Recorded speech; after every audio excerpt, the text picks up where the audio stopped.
नमस्कार. आजच्या व्हिडिओमध्ये तुमचं सर्वांचं स्वागत आहे. आजच्या व्हिडिओमध्ये आपण पाहणार आहोत की जर तुम्ही कोणत्याही प्रकारची इन्व्हेस्टमेंट सिस्टमॅटिक पद्धतीने लॉंग टर्मसाठी केलीत तर तुम्हाला त्यातून खूप चांगले रिटर्न्स मिळू शकतात.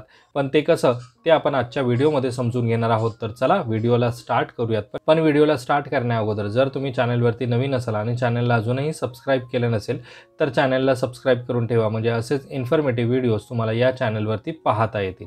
सिस्टमॅटिक इन्व्हेस्टमेंट लॉंग टर्ममध्ये कशा प्रकारचे रिटर्न्स आपल्याला देते ते आपण एका उदाहरणाच्या माध्यमातून समजून घेऊयात. सुरुवातीला आपण उदाहरण घेऊयात म्युच्युअल फंडचं. दीपक उपासनी यांनी त्यांच्या मुलीसाठी केलेली ही इन्व्हेस्टमेंट आहे आणि इथे HDFC मिड कॅप अपॉर्च्युनिटी फंडचा डेटा घेतलेला आहे गेल्या 18 वर्षाचा. आणि यामध्ये दीपक उपासनी यांनी ठरवलं आहे की प्रत्येक वर्षी मुलीचा बर्थडे जानेवारी महिन्यामध्ये असतो आणि त्या महिन्यामध्ये त्यांना जेवढी अमाऊंट जमेल तेवढी अमाऊंट ते इन्व्हेस्ट करणार त्या फंडमध्ये. तर सुरुवातीला 2008मध्ये जेव्हा त्या मुलीचा पहिला बर्थडे होता त्या वर्षी त्यांनी 5,000ची लमसम इन्व्हेस्टमेंट केली त्या फंडमध्ये आणि त्यातून त्यांना मिळाले 382 युनिट्स. म्हणजे त्यावेळेस युनिटची प्राईस होती 13 रुपये आणि त्यांनी 5,000ची लमसम इन्व्हेस्टमेंट त्यावेळेस केली. नंतरच्या वर्षी 2009मध्ये त्यांनी पुन्हा लमसम इन्व्हेस्टमेंट केली 5,000 रुपयाची आणि त्यातून त्यांना 818 युनिट्स मिळाले, कारण की त्यावेळेस युनिटची प्राईस ही कमी झाली होती, 6 रुपये झालेली. ओके, असं करत त्यांनी प्रत्येक वर्षी 2010मध्ये पुन्हा 5,000ची इन्व्हेस्टमेंट केली, 392 युनिट्स मिळाले. 2011मध्ये पुन्हा 6,000 युनिट्स परचेस केले गेले, 386 युनिट्स मिळाले. 2012मध्ये फक्त 3,000ची इन्व्हेस्टमेंट करता आली त्यांना, त्यातून त्यांना मिळाले 214 युनिट्स. पण त्यानंतर 2013 पासून ते 2025पर्यंत आत्तापर्यंत प्रत्येक वर्षी त्यांनी 10,000ची लमसम इन्व्हेस्टमेंट केली त्या फंडमध्ये आणि अशा प्रकारे त्यांची टोटल इन्व्हेस्टमेंट झाली 1,54,000 रुपये 18 वर्षामध्ये. म्हणजे प्रत्येक वर्षी त्यांनी त्यांच्या मुलीसाठी 10,000ची लमसम इन्व्हेस्टमेंट केली म्युच्युअल फंड्समध्ये. आता यातून त्यांना टोटल युनिट्स मिळाले किती? 4,998. आता त्याची करंट मार्केट प्राईस आहे 9,13,000 रुपये. 282 इंटू 4,998 केले तर 9,13,000 रुपये त्यांची आत्ताची मार्केट प्राईस झालेली आहे. म्हणजे फक्त 1,54,000च्या इन्व्हेस्टमेंटवरती 9,13,000 रुपये झाले. म्हणजे आता हे 9,13,000 रुपये ते त्यांच्या मुलीच्या फ्युचरसाठी खर्च करू शकतात. म्हणजे त्यांना त्यांच्या मुलीच्या शिक्षणासाठी खर्च करायचा आहे किंवा त्यांना त्यांची मुलीच्या लग्नासाठी खर्च करायचे आहेत, हे सगळे पैसे ते खर्च करू शकतात. आणि त्यांनी त्यांची इन्व्हेस्टमेंट सुरू केली होती 2008मध्ये. आता 2008पासून त्यांनी 5,000, 10,000 रुपये, 6,000 रुपये जसे त्यांना जमले तसे त्यांनी ते इन्व्हेस्टमेंट करत गेले आणि आता झालेले आहेत 9 लाख रुपये. म्हणजे आत्ताच्या काळामध्ये सुद्धा ह्या 9 लाख रुपयामध्ये बऱ्याच गोष्टी होऊ शकतात. जर त्यांना त्यांच्या मुलीला पुढे शिक्षणासाठी खर्च करायचे आहेत तर हे 9 लाख रुपये पुरेसे आहेत त्यांच्या शिक्षणासाठी. सिस्टमॅटिक इन्व्हेस्टमेंट म्हणजे काय? तर दरवर्षी ठरवल्याप्रमाणे प्रत्येक वर्षी जसे जमेल तसे पैसे त्यांनी इन्व्हेस्ट केले गेले. आता यामध्ये 2012मध्ये त्यांच्याकडे फक्त 3,000 रुपये होते तर त्यांनी फक्त 3,000 रुपये इन्व्हेस्ट केले. पण 2013 पासून त्यांनी कंटिन्युअसली 10,000 रुपये इन्व्हेस्ट करत गेले त्या फंडमध्ये.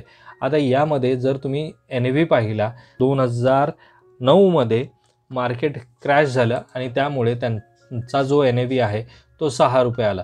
पण त्यानंतर प्रत्येक वर्षी जर तुम्ही NAV पाहिला तर 12 रुपये, 15 रुपये, 14 रुपये, म्हणजे इथे 1 रुपयाने NAV डाऊन झाला 2012मध्ये. त्यानंतर NAV झाला 18 रुपये, 20 रुपये, 36, 37, 43, 61 रुपयेपर्यंत NAV गेला. आणि त्यानंतर 2019 आणि 2020मध्ये ज्यावेळेस कोरोना होता त्यावेळेस या फंडचा NAV 53-54 रुपये झाला. पण त्याच्यानंतर आता कंटिन्यू हा 68, 93, 103, 149 आणि 182 रुपयापर्यंत हा NAV गेलेला आहे जानेवारी 2025मध्ये. फक्त 4 वेळा असं झालं आहे की NAVची प्राईस त्याच्या गेल्या वर्षीच्या प्राईसपेक्षा कमी झालेली आहे. पण इतर प्रत्येक वर्षी NAVची प्राईस ही वाढताना तुम्हाला पाहायला मिळेल. त्यामुळे आपली जी काही इन्व्हेस्टमेंट केलेली आहे त्याची प्राईससुद्धा वाढताना तुम्हाला पाहायला मिळेल. म्हणूनच तर 1,54,000 रुपयाचे 9 लाख रुपये झाले. अशा प्रकारे तुम्हाला सिस्टमॅटिक इन्व्हेस्टमेंट करता आली पाहिजे. कधीही एखाद्या वर्षी एखाद्या फंडने जर चांगले रिटर्न्स नाही दिले तरी ती आपली इन्व्हेस्टमेंट तिथे थांबवून न देता कंटिन्यू इन्व्हेस्टमेंट करता आली पाहिजे. इथे 2013 पासून ते 2025पर्यंत त्यांनी 10,000 रुपयाची लमसम इन्व्हेस्टमेंट केली.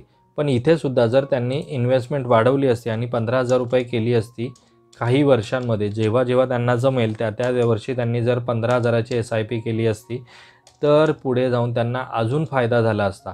म्हणजे आता इथे काही वर्षे त्यांना 15,000 रुपये होत होते त्यांच्याकडनं जमा, तर त्यांची इन्व्हेस्टमेंट झाली 1,74,000 रुपये आणि त्यातून त्यांना रिटर्न्स मिळतात आहेत 9,79,000 रुपये. म्हणजे जेवढी तुम्ही लमसम इन्व्हेस्टमेंट करता येईल स्टार्टिंगला तेवढी तुम्ही करत चला, तरच तुम्हाला अशा प्रकारचे चांगले रिटर्न्स मिळू शकतात. हे झालं systematic investment in mutual fund. अशा प्रकारे जर तुम्ही सिस्टमॅटिकली एखाद्या फंडमध्ये जर इन्व्हेस्टमेंट करत राहिला आणि लाँग टर्म राहिलात तरच तुम्हाला अशा प्रकारचे रिटर्न्स मिळू शकतात. दीपक उपासनी 18 वर्ष त्या फंडमध्ये इन्व्हेस्ट करतायत, त्यामुळे त्यांना अशाच प्रकारचे चांगले रिटर्न्स पाहायला मिळत आहेत. हे झालं म्युच्युअल फंडबद्दलचं. अशाच प्रकारे दीपक उपासनी यांनी त्यांच्या मुलीसाठी स्टॉकमध्ये सुद्धा इन्व्हेस्टमेंट केली. ते दरवर्षी 10 स्टॉक HDFC बँकेचे विकत घेतात. सुरुवातीला 2008मध्ये जेव्हा त्यांनी 10 स्टॉक्स विकत घेतले किंवा 10 शेअर्स विकत घेतले त्यावेळेस त्यांना 1,700 रुपये खर्च आला. त्यानंतर 2009मध्ये त्यांनी पुन्हा 10 शेअर्स विकत घेतले त्याच बँकेचे, त्यावेळेस 1,000 रुपये खर्च आला. प्रत्येक वर्षी जे शेअर्स विकत घेत आहेत ते जानेवारीच्या महिन्यामध्येच विकत घेत आहेत आणि प्रत्येक वेळेस त्यांनी 10-10 शेअर्स विकत घेतले. असे 2008पासून ते 2025पर्यंत जानेवारीच्या महिन्यामध्ये त्यांनी 10 शेअर्स विकत घेतले. 180 शेअर्स विकत घेतले त्यांनी आणि त्यासाठी त्यांना खर्च आला 1,43,000 रुपये आणि आता त्या शेअरची मार्केट प्राईज आहे 2,98,000 रुपये. म्हणजे जरी तुम्ही स्टॉक्समध्ये परचेस करताय किंवा स्टॉक्समध्ये इन्व्हेस्टमेंट करताय तर ती इन्व्हेस्टमेंट तुमची लाँग टर्म असायला हवी त्या स्टॉकमध्ये, तरच तुम्हाला चांगले रिटर्न्स मिळू शकतात. पण त्यासाठी तुम्हाला स्टॉक मार्केटबद्दलचं चांगलं ज्ञान असणं गरजेचं आहे, तरच तुम्ही अशा प्रकारचा चांगला स्टॉक पिक करू शकता. अदरवाईज बरेच असे मार्केटमध्ये स्टॉक आहेत जे खूप जुन्या कंपन्या आहेत पण त्यांचे प्राईस जी आहे स्टॉकची प्राईस ही वाढताना दिसणार नाही तुम्हाला, ती कमी होताना सुद्धा दिसते आणि त्यामुळे आपण जी त्या स्टॉकमध्ये केलेली इन्व्हेस्टमेंट आहे तीच वाढताना तुम्हाला दिसणार नाही.